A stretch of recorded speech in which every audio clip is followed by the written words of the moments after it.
coming on the air with the news that we have lost an icon. Trailblazing actor and civil rights activist Sidney Poitier has passed away.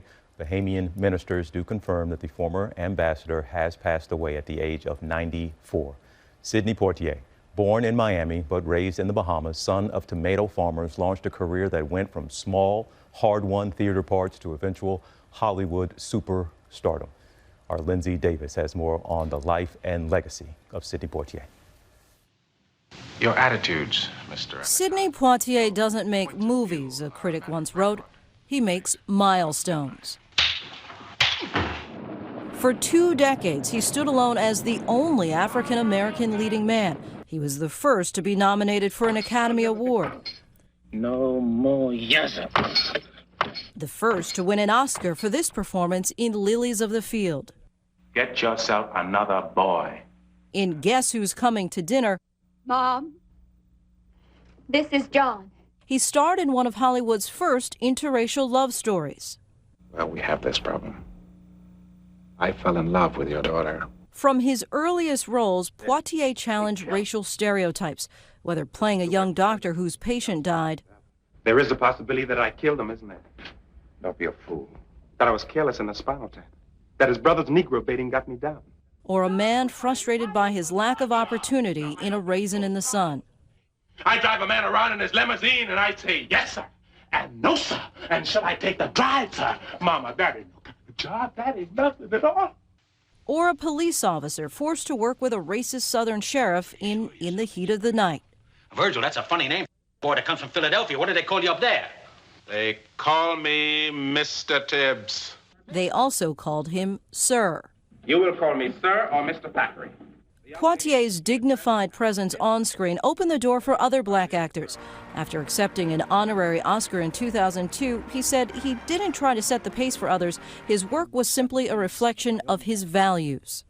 And if someone saw them and felt that they were of use to them, then I'm blessed. From a childhood of poverty, Poitier became an American icon, a symbol of persistence and possibility, of hope and excellence. And Sidney Poitier was the first black actor to win the Best Actor Academy Award. And Mike Muse, our ABC News contributor and host of SiriusXM's show, The Mike Muse Show, is with me now. And I bring up, he won the Oscar in 1963 for Best Actor. They gave him an honorary Oscar in 2002. That was the same year that the next black man won Best Actor, which was Denzel Washington. And he joked, man, I waited all this time to get one, and they gave you one on the same night. I always remember that moment, but that was almost 40 years later. Put in context, if you can, what Sidney Poitier meant for entertainment, for movies, but also for black actors like Halle Berry's of the world and Denzel Washington's who came up after him. TJ, you phrased it right. That was an incredible night. I remember watching that night, and it was almost a symbolic passing of the torch, if you will. And since then, Denzel has stood on the shoulders of Sidney Poitier, along with all the incredible artists that you just mentioned, like Halle Berry, like Viola Davis, like Michael B. Jordan, like the late Chadwick Boseman. These individuals stand on Sidney Poitier because, TJ, what Sidney Poitier did was, at that time, he exemplified Blackness and the fullness of Blackness and the fullness of Black identity. He was coming up at a time in Hollywood where Black actors were stereotyped. They were one-dimensional. Until Sidney Poitier came around, he showed America and the world what Black range looked like, what it was like to be smart, charismatic, witty, beautiful, dynamic, gregarious, and he played such roles with such great depth and character. We think about that movie right now, TJ, Guess Who's Coming to Dinner? It was about this interracial dating, which is now very common.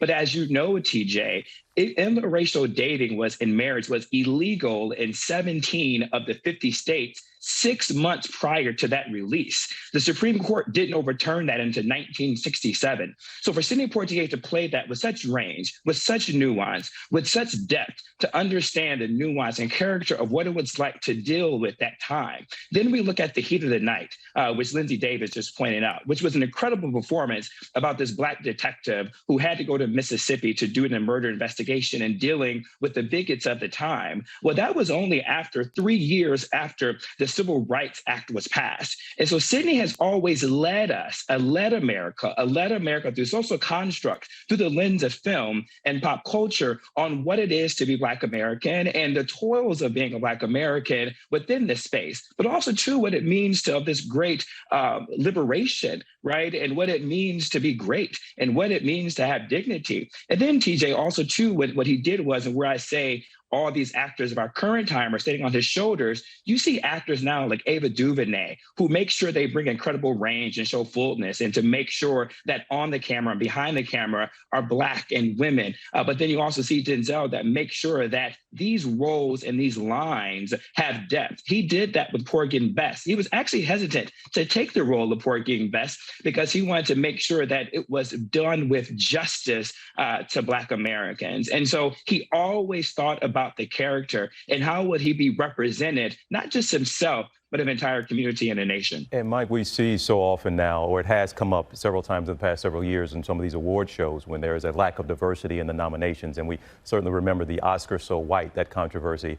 But we're talking about just a few nominees or a few recipients of color. He was the only one there for a while. It wasn't a matter of having a few or not enough. He was Black Hollywood for a little while. And even as we mentioned, when he won that Oscar, it was even controversy when the one who presented it to him, Anne Bancroft, actress, kissed him on the cheek.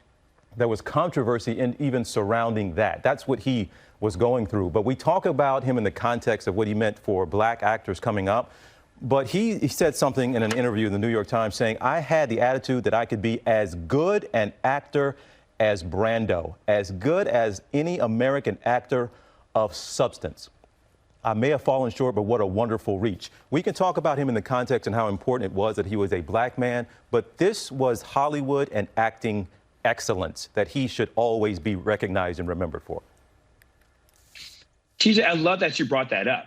He wasn't just a Black actor. I'm so glad you brought that to the conversation because that is so often what our current Black actors are always fighting for, is against the grain of always being pigeonholed as just a Black actor versus just being an incredible actor. You know, Meryl Streep never gets the title of a great white actor. She's just one of the best actors that there are because she's Meryl Streep. And Black actors want that same respect to say they're just one of the best actors of all time. And that's what Sidney Poitier was able to be transformative in that statement and in that regard, that he wasn't just a great Black actor, but he's one of the best actors, not only of his time, but currently of all times of our generations. And so not only was he a trailblazer and the first Black actor to get the Oscar, but he was a trailblazer in really busting down that pigeonhole of that stereotype of just being a good Black actor. No, he was a great actor. And that's what, unfortunately, TJ, though, a lot of our Black actors in Hollywood still had to fight against that narrative of just being a good Black actor versus being just a great actor. He was fighting, and oftentimes I'm sure he probably felt he was alone or very lonely in that fight, but certainly the ones today, like you said, standing on the shoulders of Sidney Poitier, and things are changing in Hollywood. A lot of that started with Sidney Poitier. Mike, my friend, good to see you as always. But the news again today, folks, Sidney Poitier, the trailblazer, the icon, the civil rights activist, the Academy Award winner for Best Actor, and just an absolute talent and presence, has passed. We have lost Sidney Poitier at the age of 94. That word coming to us from Bahamian ministers today.